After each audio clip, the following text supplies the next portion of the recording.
Okay, so good morning, everyone. Good morning, grade 9 students. So our topic for today is all about communicative styles.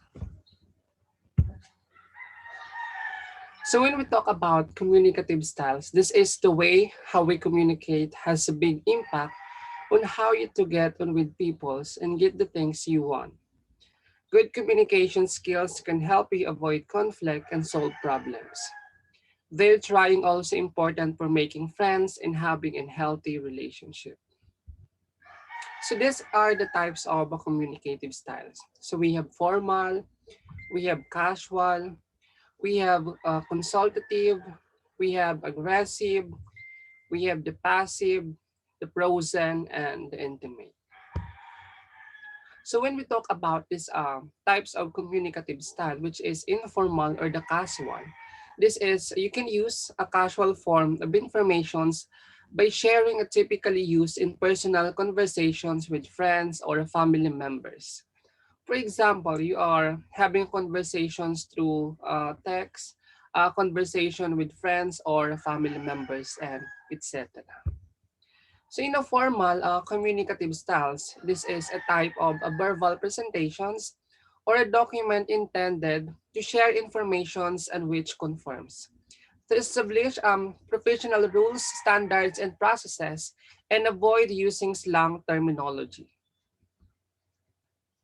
In the prose and communicative styles, this is the most formal communicative style that is usually used in respectful situations or the formal ceremony. So in a consultative, it is used in some group or discussions in a regular conversation at school, in the companies, trades, speech conversations, and others. It was not the most operational among the other styles.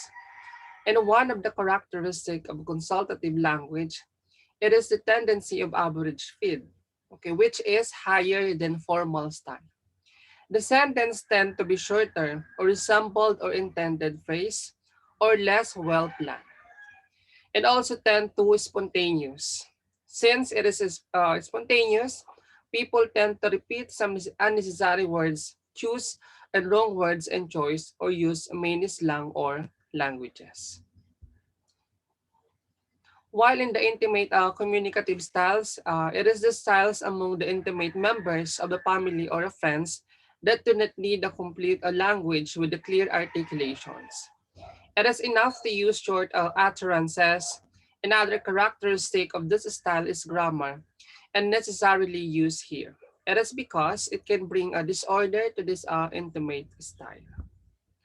While in the aggressive communicative style, this is aggressive communications is expressed in a forceful and hostile manners, and it usually involves alienating messages such as you statements or you are blaming the other persons and accusing them of being wrong or not fault.